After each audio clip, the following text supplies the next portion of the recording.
Olá, no programa Pauta Especial de hoje vamos falar sobre o que é fibromialgia e como tratar essa doença. A gente explica também o que diz a lei sobre a criação de animais em condomínios.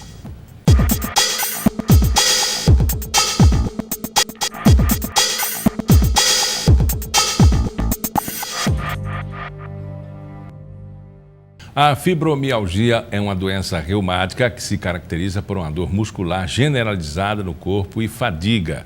E para explicar como essa doença age no nosso corpo e como ela pode ser tratada, eu converso agora com a reumatologista Inês Lima.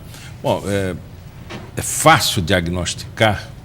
A fibromialgia é feito com um diagnóstico eminentemente clínico. Não existem exames para fibromialgia. Existe uma história característica em que o paciente refere uma dor. Em geral, essa dor é de baixa intensidade, mas é de forma constante.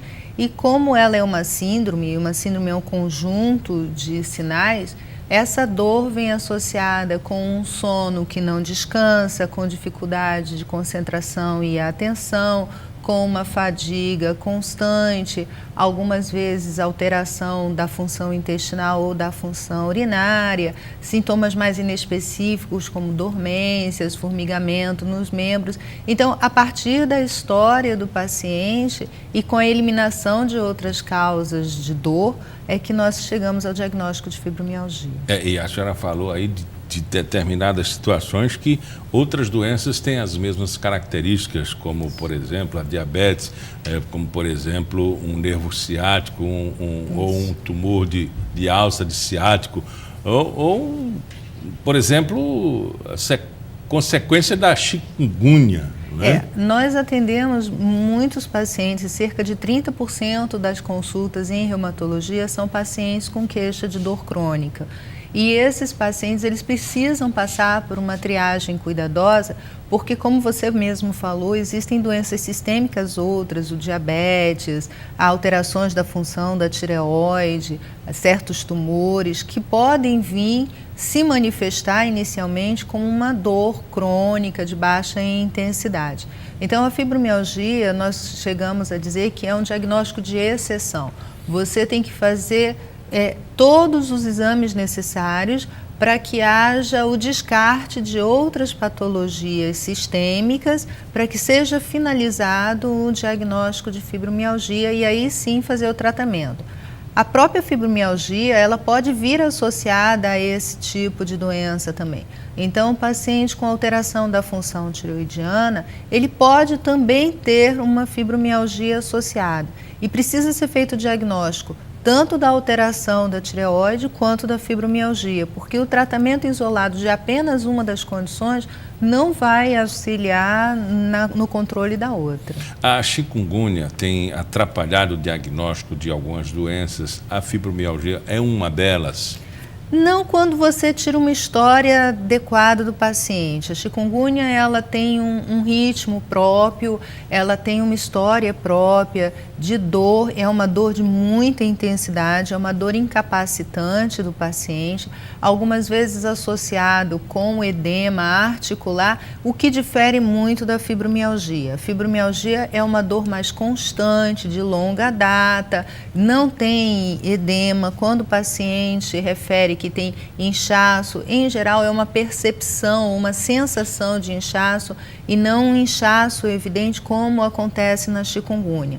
Alguns pacientes com fibromialgia, antes do quadro da chikungunya, ao serem infectados pela doença chikungunya, eles acabam tendo um agravamento do quadro doloroso.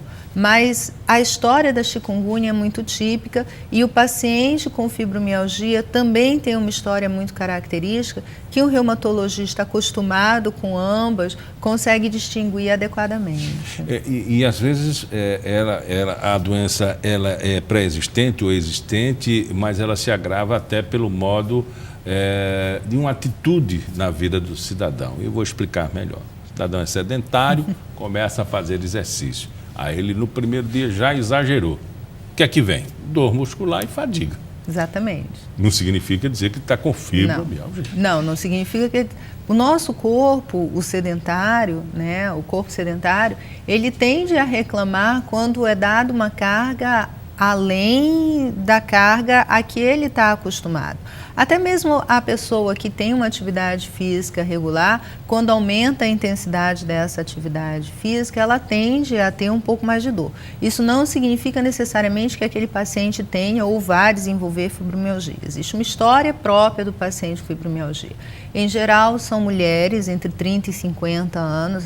A incidência de fibromialgia na mulher é de 3 a 5 vezes maior do que no homem, que começa, em geral, existe algum estresse físico, ambiental ou emocional que desencadeia uma dor, inicialmente uma dor aguda, mas que ela vai evoluindo a mais de 3 meses, numa intensidade baixa, seguido de um cansaço, uma sensação de fadiga muito grande.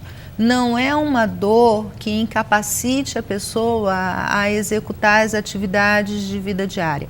Em geral, o paciente portador de fibromialgia, ele tem muito mais dificuldade em realizar as atividades de vida diária dele por conta da fadiga, não necessariamente por conta da dor, mas é uma dor constante e que incomoda muito a ele na sua rotina do dia a dia.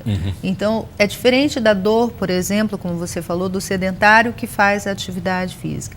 Ele vai sentir dor, ele vai ficar com uma certa limitação, mas aquela dor depois das primeiras 48 horas, ela tende a diminuir de intensidade e desaparecer. O paciente fibromialgico não, é aquela dor que fica ali num nível constante de desconforto. Conforme a senhora falou, não existe um aparelho que possa medir a dor e também o diagnóstico ele pode confundir com diversas doenças. Então, o diagnóstico da fibromialgia, ele parte da desconfiança, da incerteza e começa pela eliminação, até chegar a um ponto, né? Nós temos... tudo começa com uma boa história clínica. Então, ouvir o paciente, entender a história da doença dele, como é que começou, tentar conseguir tirar do paciente as características da dor. E isso é muito importante para você começar a pensar num diagnóstico de fibromialgia. Pensado nesse diagnóstico de fibromialgia, então vão ser feitos as pesquisas para a exclusão das potenciais causas. Então, em pacientes mais idosos, a gente vai procurar alterações metabólicas, alterações tumorais. Em pacientes mais jovens, alguma história de trauma prévio, alguma alteração postural que pode estar associado ao desenvolvimento daquela dor. E, no caso da ausência dessas condições, aí se firma o diagnóstico de fibromialgia e se parte efetivamente para o tratamento da doença. E pelas dificuldades sociais, por exemplo, poucas pessoas têm recursos para ir ao médico, ou os postos de saúde existentes que fazem a cobertura pelo SUS, geralmente não trata o paciente até pelo diagnóstico, profilaxia, enfim, o histórico do paciente, e vai trabalhar a eliminação, porque ele não tem tempo, são muitos pacientes. Eu acho que pouca gente chega ao consultório dizendo: eu estou desconfiado que eu tenho fibromialgia, né? Olha, em geral o paciente, ele tem, hoje com o acesso à mídia social, aos meios de comunicação, muitas vezes o paciente chega: olha, doutor, eu acho que eu tenho fibromialgia. E às vezes ele não tem. O primeiro doutor Google. Nosso doutor Google é uma concorrência muito grande no nosso dia a dia. Ele pesquisa, ele vai atrás da informação, sempre tem alguém que fala: isso aí pode ser fibromialgia. Mas a grande dificuldade do tratamento do paciente fibromialgico é que ele passa muito tempo rodando por vários médicos diferentes. Como é uma síndrome e não é só a dor, ele tem a dor, ele tem a sensação de formigamento, ele tem a fadiga, alguns pacientes têm alteração com taquicardia, alguns pacientes têm alteração de trânsito intestinal. tem a própria insônia. Então, muitas vezes o paciente ele vai correndo por diversos especialistas na busca de um diagnóstico específico. E a fibromialgia é uma doença que há muito pouco tempo ela está sendo conhecida pelos demais especialistas.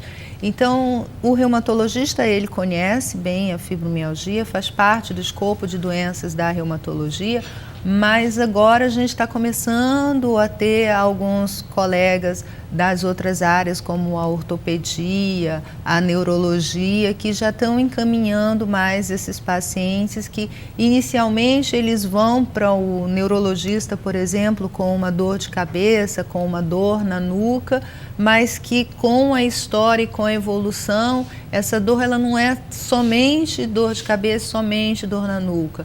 Ele apresenta queixa de dor também na coluna lombar, nos membros e formigamentos, sai do escopo só da cefaleia e começa a ficar mais sistematizada. Então, alguns colegas da neurologia já percebem um traço da fibromialgia e encaminham. Então, eu acho que daqui a mais algum tempo já vai ser mais fácil o paciente ser encaminhado mais rapidamente. E como tratar? O tratamento, por ser uma síndrome, o tratamento ele é um tratamento que precisa de várias abordagens diferentes e principalmente da aceitação do paciente. Há necessidade dele aceitar que, assim como o diabetes é uma doença crônica, que todo diabético tem que tomar o seu remédio para controlar a glicose regularmente. Como a hipertensão é a mesma coisa, é crônica e tem que ser tomado remédio. Ele precisa aceitar que existe uma doença cuja manifestação é a dor e que é crônica e que ele vai precisar tomar remédio para controlar a dor de uma forma mais constante. Então, o tratamento medicamentoso com medicamentos para tornar aquela dor ou ausente ou num nível suportável e adequado para ele realizar a atividade de vida diária é um item do tratamento. O paciente fibromialgico ele também precisa praticar atividade física, porque a atividade física é que vai não só ajudá-lo a controlar a dor, como também melhorar a queixa de fadiga. Há necessidade do entendimento dele e da família de que isso é uma doença, não é coisa da cabeça, não é dor psicogênica, que ao longo de muitos anos foi chamada de dor psicogênica, porque já que todos os exames são normais, como é que ele sente tanta dor? Né? Isso é coisa da sua cabeça. Hoje ainda tem esse estigma de dor da cabeça. Então, a educação do paciente e da sociedade onde ele está inserido também é um fator, e o suporte emocional desse paciente também é importante. Então, em geral, é um tratamento multidisciplinar, não é só dar remédio. Sem dar remédio, você tem que estimular o retorno às atividades sociais, você precisa estimular a atividade física, precisa ter um suporte psicológico também esse paciente. Conversamos com Inês Lima, ela é reumatologista médica. Muito obrigado pela entrevista. Foi um prazer. E depois do intervalo a gente vai explicar o que a Constituição diz a respeito da criação de animais domésticos em apartamentos.